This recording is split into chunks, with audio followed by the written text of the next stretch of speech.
when we begin to approach our reality from the field of the heart rather than from the mind that is running a series of programs based on filtered experiences that have transpired in the past. When we're able to bypass that limitation of the mind and go to the heart and then leverage the mind to implement what the heart is innately attuned into, then it can change up everything. We no longer look to external references to validate our experience of our inner terrains of reality.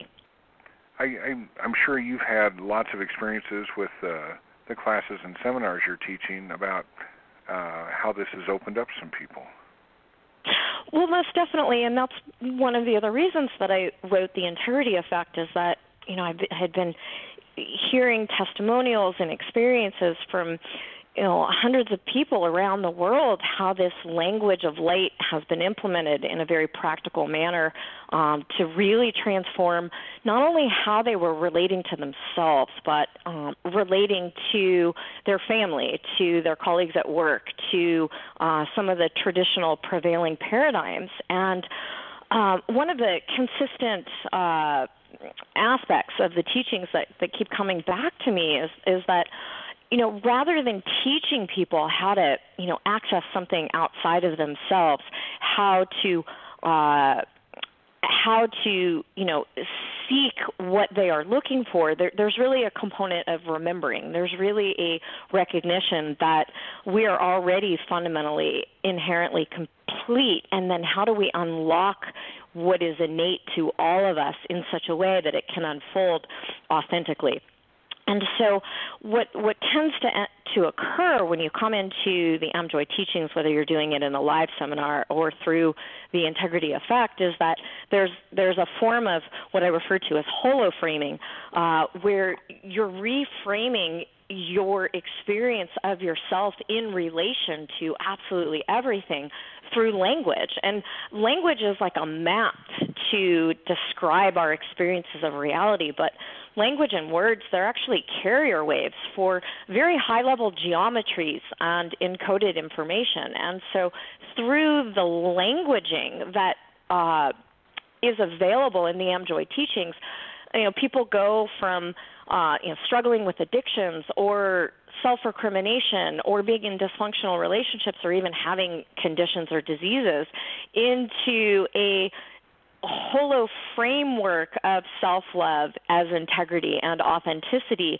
and they're empowered with a languaging so that they can relate to their problems and their conditions and their challenges and their circumstances in a different way, from the field of the heart, coupled with the mind, interacting with these problems as placeholders, and they no longer hold the same place in their reality. So things really change, and it isn't talk therapy. It's a language of light that encodes for these high-dimensional geometric patterns that are the building blocks and the structures for three-dimensional reality. One of those questions you have to ask is, if you are in a family situation, friend situation, relationships, or a work situation where you have to bury the real you behind all these different costumes and masks, then are you afraid of, getting lost, or are you? What are you doing to yourself ultimately in terms of your honesty and integrity? Well, it's interesting that you bring that up. I actually address this in the Integrity Effect and in the live Amjoy teachings, and I talk about personas as basically maps or roles or masks. And I think the distinction that I make relative to the question that you asked is the level of identification that we have with the schema, with the mask, with the persona. In other words, do we identify so closely with going to work and being the assertive boss in such a way that we leave our true authentic self at home?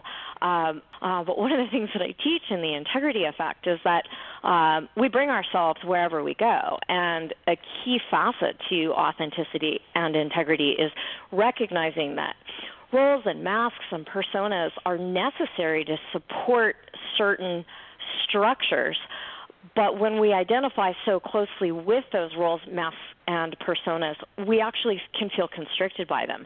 And there is a form of self-betrayal that can occur when we abandon ourselves and we think we are the persona. So it's kind of like, I talk about it in the seminars as, I've got 40 pairs of shoes in my closet, and I actually have more, but I don't want to say that on a spiritual radio show.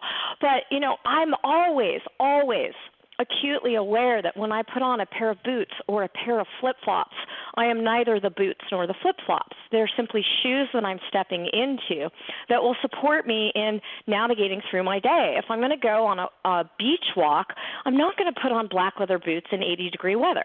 I'm going to put on the flip-flops, and I'll probably go barefoot. And so if it's snowing out, I'm probably not going to wear my flip-flops. I'll probably choose to put the boots on. And so all of our roles and our masks and our personas, they're useful when you're in a family dynamic and you're a mother, then stepping into the role of mother and doing the things that mothers do is necessary.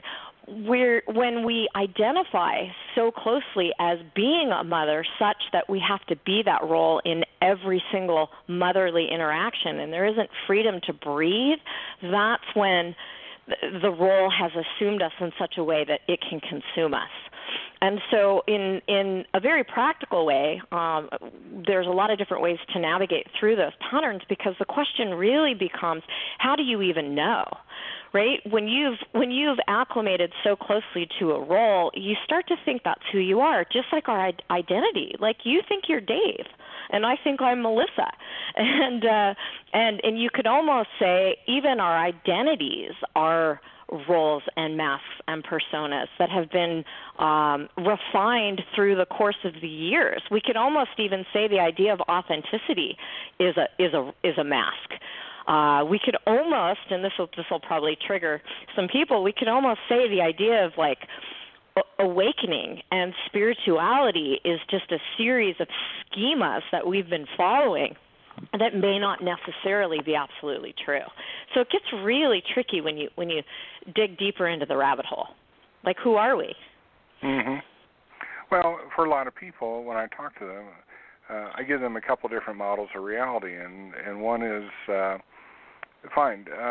your body is just essentially a robot that you're controlling from afar to be able to interact with this reality, because without it, you can't play on this playing field.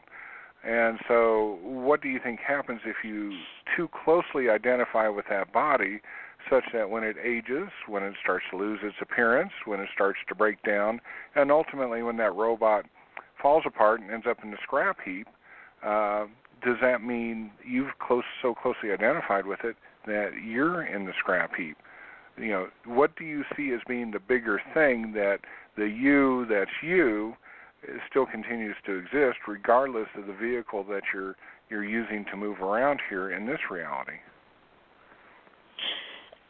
And I agree with that, and I would also add that sometimes people can then create a segregation where they think, okay, well, my higher self, I'll just use that as an example, my higher self is pulling on the strings of the marionette of my lower self that's down here in the slums of three-dimensional reality.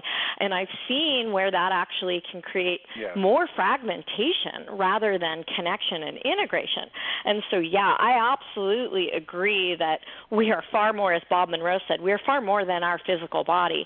And our physical body is part of the totality of the universal hologram. And it isn't just this measly robot. Every single part of our body, all the way down to the spiraling of our DNA, is instantly aware of every other aspect of the body and is instantly aware of absolutely everything that's happening absolutely everywhere.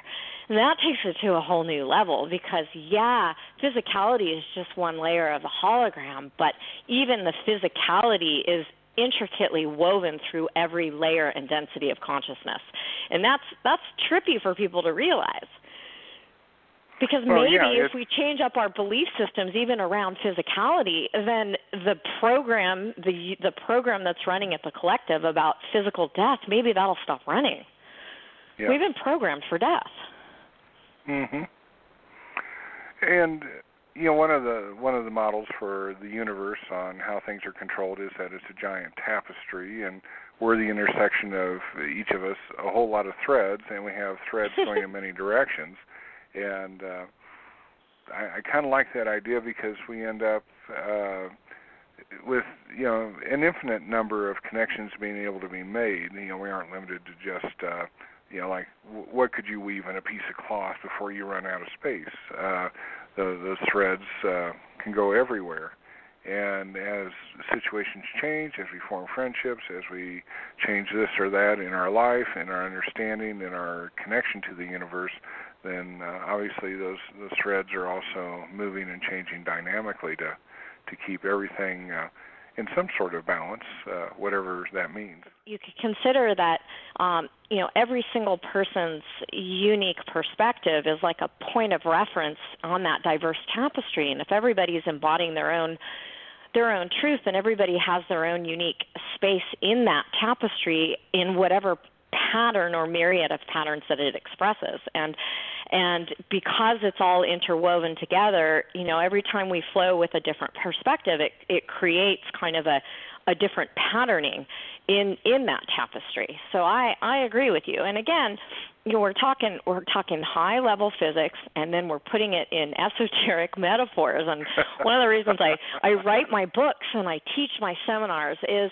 let's bring it down to a practical experiential level. Like, there's a lot of people that are talking about self-love, and to be able to authentically embody self-love and to come into a cohesive and congruent relationship with yourself, and to be able to change the way you create and relate to everything it's a game changer. And what's really, I think, quite unique about the Amjoy teachings is that I can bring it to you from a scientific perspective, or I can bring it to you from a spiritual perspective, or I can support you in embodying it from a practical reference frame. And it really doesn't matter which way you choose to enter, because they're all going to bring you to the heart of you, and they're all going to bring you into a space of